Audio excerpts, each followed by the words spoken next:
പഹൽഗാം കൂട്ടക്കുരുതിക്ക് പകരം ചോദിക്കുന്നത് തുടർന്ന് സുരക്ഷാ സേന ആക്രമണത്തിൽ നേരിട്ട് പങ്കെടുത്ത ആസിഫ് ഷെയ്ഖിനെ ഏറ്റുമുട്ടലിൽ വധിച്ചു. ആസിഫ് അടക്കം 3 പേരെ ഓപ്പറേഷൻ ബാദറിൽ സേന കൊലപ്പെടുത്തി. പ്രതിരോധ മന്ത്രി രാജ്നാഥ് സിംഗ് ശ്രീനഗറിലും ജമ്മുവിലും എത്തി സൈനികരെ നേരിട്ട് കണ്ട് അഭിനന്ദിച്ചു.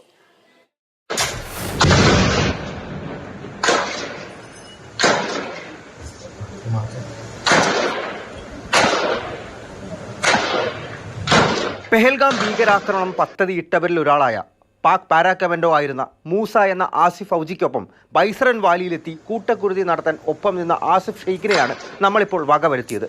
ഏറ്റുമുട്ടലിൽ ആമിർ നിസാർ വാനി, യാബർ അഹമ്മദ് ഭട്ട് എന്ന 2 ജെയ്ഷെ ഭീകരരെ കൂടി സേന വധിച്ചിട്ടുണ്ട്. പുൽവാമ ജില്ലയിലെ അവന്തിപുരയിൽ ത്രാൽ മേഖലയിൽ നാദർ എന്ന സ്ഥലത്ത് ആസിഫ് അടക്കം ചില ഭീകരർ ഉണ്ടെന്ന രഹസ്യ വിവരത്തിന്റെ അടിസ്ഥാനത്തിൽ തിരച്ചിൽ തുടങ്ങിയ സേനയ്ക്കെതിരെ ഭീകരർ വെടിയുതിർത്തപ്പോഴാണ് ദൗത്യം ഏറ്റുമുട്ടലിലേക്ക് കടന്നത്. CRPFും ജമ്മു കാശ്മീർ പോലീസും സംയുക്തമായി നടത്തിയ ദൗത്യത്തിന് ഓപ്പറേഷൻ നാദർ എന്ന പേരും നൽകി. മണിക്കൂറുകൾ നീണ്ട ഏറ്റുമുട്ടലിനൊടുവിലാണ് 3 പേരെയും സേന വധിച്ചത്. നാദറിലെ ഒരു വീട്ടിൽ ഒളിഞ്ഞു കഴിയുകയായിരുന്നു ഇവർ.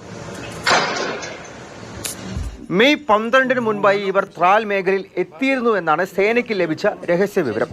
അതേസമയം പ്രതിരോധ മന്ത്രി രാജ്നാഥ് സിംഗ് ശ്രീനഗറിലെയും ജമ്മുവിലെയും വ്യോമതാവളങ്ങളിലെത്തി സൈനികരെ നേരിൽ കണ്ട് അഭിനന്ദിച്ചു. പാകിസ്ഥാനെ പോലെ ഒരു തെമ്മാടി രാഷ്ട്രത്തിന്റെ കയ്യിൽ അണുവായുധം ഇരിക്കുന്നതിലെ അപകടം അദ്ദേഹം വ്യക്തമാക്കിയിട്ടുണ്ട്. आज आतंकवाद के खिलाफ भारत की प्रतिज्ञा कितनी कठोर है इसका पता इसी बात से चलता है कि हमने उनके न्यूक्लियर ब्लैकमेल की भी परवाह नहीं की है. പാകിസ്ഥാൻ ഭീകരവാദത്തെ പിന്തുണയ്ക്കുന്ന അത്രയും കാലം സിന്ധു നദീജല കരാറിൽ വിട്ടുവീഴ്ച ഉണ്ടാകില്ല എന്ന് വിദേശകാര്യമന്ത്രി S. ജയശങ്കർ പ്രതികരിച്ചു.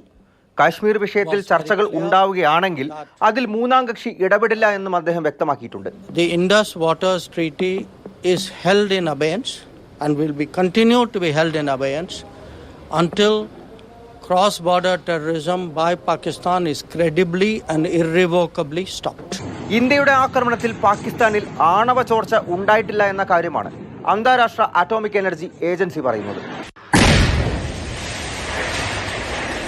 മാതൃഭൂമി ന്യൂസ്, ഡൽഹി.